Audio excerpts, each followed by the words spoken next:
the midst of the pandemic, some state lawmakers and now Congress are fighting against what they view as a threat. That threat is critical race theory. Now, a handful of states have already banned the teaching of it. Some scholars say CRT, an acronym for it, essentially states that U.S. social institutions are laced with racism embedded in laws, regulations, and rules which produce different outcomes depending on a person's race. Now, this month, Oklahoma joined Tennessee, Idaho, Texas with banning teaching critical race theory in K through 12 schools. And as you can see from this map we have on our screen right now, more than a dozen other states are considering similar proposals. Some local leaders in Texas say these measures are the result of neglecting to talk candidly about race. Here we are again trying to sweep race relations under the rug. We are where we are in part because nobody wants to talk about it. Let's talk about it.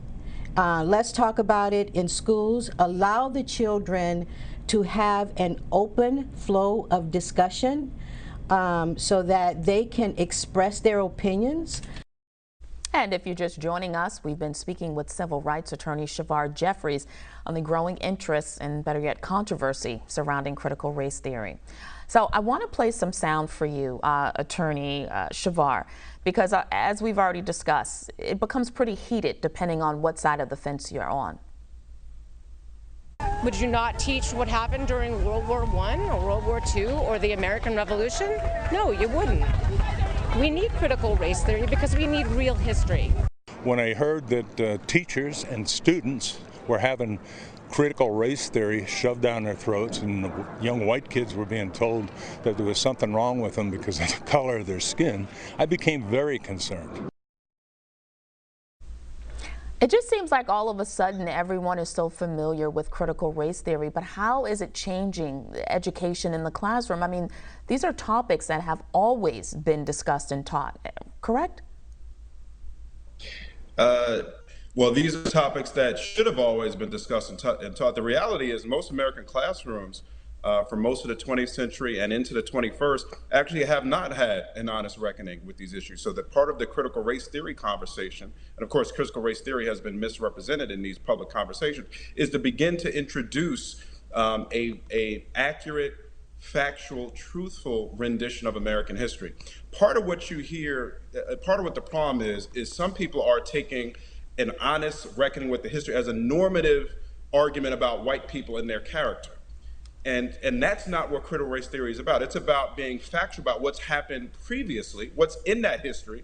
And in fact, it's about once you're honest with that history, you can actually get to a better future. So when you hear the gentleman talk about it, saying that white people are irredeemably racist or there's something fundamentally problematic about white people's character, that's not about it at all. It's about saying, though, that the foundational institutions of this country, the laws of this country, the Constitution, even the Reconstruction Amendments after the Civil War, which were interpreted by the Supreme Court to permit discrimination in the private sector, that racism was embedded into these institutions. That is just a demonstrable fact, right? There's a reason we had the Civil War. I didn't come here on the Mayflower, right? There's a reason we had the Civil War. There's a reason we had a civil rights movement in the 1960s, because the laws of this country permitted and embraced and sanctioned wide-ranging this racism against black people and other people of color. That didn't stop until 1968 with the passing of the Fair Housing Act. From 1619 to 1968, the laws of this country, and before this country, the laws of the governments that oversaw this land,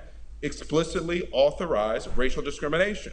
And so we have to be honest about that to get beyond it. And honoring that and acknowledging that history, that isn't some fundamental claim about the inherent character of white people. That's simply making a point about what happened previously so we can get to a better future. And now the largest teacher union in the country says they're prepared to defend teachers who are punished for teaching a, quote, honest history of the United States. Attorney Shavar, can you tell us what Democrats for Education Reform are doing to push back against these claims to stop critical race theory from being taught in classrooms?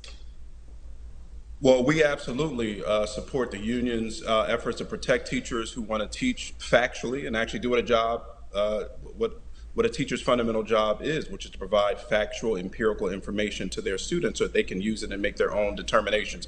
We also fight and advocate in the public policy spaces for laws that actually teach a broad-based, honest, factual, multicultural version of American history as well. So we're on the other side of pushing against these efforts by conservatives to kind of falsify and whitewash American history.